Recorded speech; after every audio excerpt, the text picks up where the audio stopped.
Hello everyone, welcome to my channel VK Munnalal. आज मैं आपको 11th English prose reader book Hornbill के lesson 4 the ailing planet the green movements role से long answer type question discuss करने वाला हूँ। यदि अभी तक आपने मेरे चैनल को सब्सक्राइब न किया हो तो अवश्य कर लें, जिससे आप मेरे आने वाले हर वीडियो का नोटिफिकेशन प्राप्त कर सकें और अपनी तैयारी बहुत अच्छे से कर सकें। तो आइए शुरू करते हैं। Long answer type question from the lesson the ailing planet the green movements role. पीड़ित ग्रह और हरित आंदोलन की भूमिका, ये इस लेसन का टाइटल है। क्वेश्चन है, how has the growth of world population affect the environment. विश्व जनसंख्या वृद्धि ने किस तरह से पर्यावरण को प्रभावित किया है। सपोर्ट और आंसर विद सूटेबल आर्ग्यूमेंट। उचित तर्कों से अपने आंसर को सिद्ध कीजिए। अपने उत्तर के समर्थन में उचित तर्क प्रस्तुत कीजिए। ये क्वेश्चन रहा। आंसर देखते हैं इंट्रोडक्शन से। The lesson ailing planet the green movements role written by Nani Palkhivala is all about the earth and its declining condition because of unawareness of mankind. The ailing planet green movement's role, पीड़ित ग्रह और हरित आंदोलन की भूमिका, नैनी पालकीवाला के द्वारा लिखा गया ये पाठ पृथ्वी और इसकी क्षरण होती हुई दशाएं, मनुष्य की अनअवेयरनेस के कारण क्षरित होती दशाएं, इसकी बिगड़ती दशा। मानव अनअवेयरनेस माना सजग ना होना। मानव पृथ्वी की खराब होती दशा के प्रति सजग ना होने के कारण आज उसकी स्थिति बहुत खराब हो गई है। इस ग्रह की स्थिति, पृथ्वी की स्थिति बहुत खराब हो गई है। इसके बारे में ये पाठ है। नैनी पालकीवाला ने इसमें पृथ्वी की, इस ग्रह की खराब होती दशाएं का वर्णन किया है, क्योंकि आज मनुष्य इन खराब होती दशाओं के बारे में सचेत नहीं है, वो अनअवेयर है।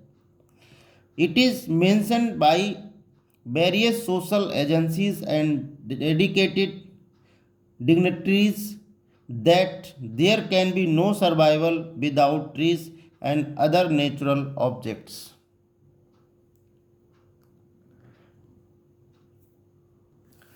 विभिन्न सामाजिक एजेंसीज और समर्पित गणमान्य व्यक्तियों ने ये उल्लेख किया है कि पेड़ों और अन्य प्राकृतिक चीज़ों के बिना पृथ्वी पर जीवन संभव नहीं है। पेड़ पौधे नहीं होंगे, अन्य प्राकृतिक चीज़ें, जल आदि नहीं होंगे तो पृथ्वी पर मनुष्य का जीवन संभव नहीं है। सेकेंड पॉइंट है growing population and it's effects. बढ़ती हुई जनसंख्या और इसके प्रभाव। The growth of population has tremendously affected the environment. बढ़ती हुई जनसंख्या ने स्पष्ट रूप से पर्यावरण को प्रभावित किया है। The world population which took a million years to reach the second billion. विश्व जनसंख्या जो कि 10 लाख वर्ष लगे उसको दूसरा अरब पहुंचने पर, दूसरा बिलियन पहुंचने पर, अनदर सेंचुरी पास्ट इट, दूसरी सदी गुजर गई, and reach the alarming figure of 3.7 billion. दूसरी शताब्दी के गुजरने के बाद ये खतरनाक स्थिति पर 3.7 बिलियन पर पहुंच गई। 3.7 अरब हो गई। दूसरी सदी बीतते ही जनसंख्या एक खतरनाक आंकड़े पर 3.7 अरब पर पहुंच गई। Presently, it is over 6 billion and there is huge demand on resources, natural और man-made. और आज ये 6 अरब वर्तमान में और ज़्यादा हो गई है, लगभग 7 अरब हो गई है। वर्तमान में विश्व जनसंख्या 7 अरब से भी अधिक हो रही है। तो लेखक ने उस समय लिखा था, तो ये 6 बिलियन 6 अरब तक पहुंच चुकी है, जिसके कारण प्राकृतिक और मानव निर्मित जो संसाधन हैं उन पर बहुत बड़ी उनकी मांग हो गई है, उन पर दबाव बन गया है। The resources world wide are under a lot of stress and pressure. जो विश्वव्यापी संसाधन हैं उन पर बहुत अधिक दबाव और तनाव है। The 4 principal biological systems fisheries, forest, grassland and cropland, which form the foundation of the global economic system and provide raw material to the industry, are facing a lot of stress.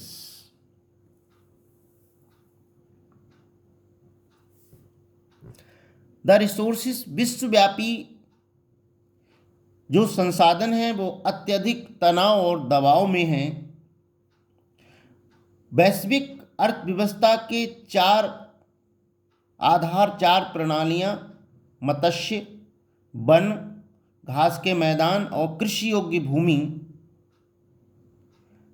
की जो व्यवस्था है, जो हमारे उद्योगों को कच्चा माल प्रदान करते हैं, एक बहुत बड़े दबाव में है।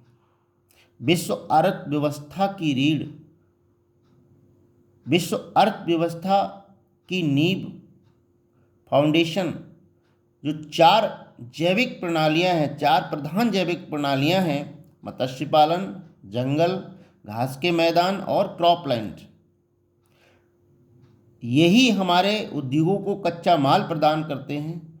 आज एक बहुत बड़े दबाव में हैं, are facing a lot of stress. The human demand on these systems are increasing at a rapid speed. मनुष्य की मांग इन प्रणालियों पर बहुत तेज़ी के साथ बढ़ रही है। Hence sustainability and productivity are both hampered, जिसके कारण इनकी निरंतरता और उत्पादकता बाधित हो गई।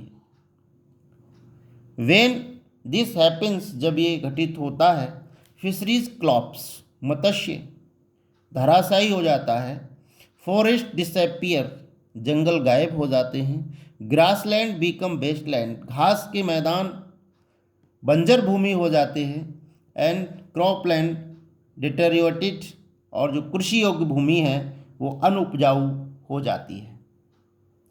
जब बहुत अधिक दबाव होता है हमारे इन 4 प्रणालियों पर, तो ये धराशायी हो जाती हैं, नष्ट हो जाती हैं, कृषि योग्य भूमि अनुपजाऊ हो जाती है। कंक्लूड कर सकते हैं इस प्रश्न के आंसर को, the need of the hour is to become sensitive toward the need of the environment to get affected. Need of the hour, वर्तमान समय की आवश्यकता है कि हम पर्यावरण की आवश्यकताओं के प्रति सचेत हो जाएं, उनके प्रभावों के प्रति सचेत हो जाएं, अवेयर हो जाएं। We will leave behind nothing but an ailing planet for our future generation. हम अपनी भावी पीढ़ी को एक पीड़ित ग्रह के अलावा और कुछ नहीं छोड़ेंगे। यदि हम पृथ्वी को इस तरह की कंडीशन में छोड़ेंगे तो निश्चित रूप से हमारी भावी पीढ़ी सरवाइव नहीं कर पाएगी। आशा है डियर स्टूडेंट्स ये वीडियो आपको पसंद आया होगा। पसंद आया हो तो लाइक कीजिएगा, शेयर कीजिएगा। वीडियो के अंत में मैं अन्य important long answer type questions की लिंक दे दूंगा, वहां जाकर आप उनको भी तैयार कर सकते हैं। Thanks for watching.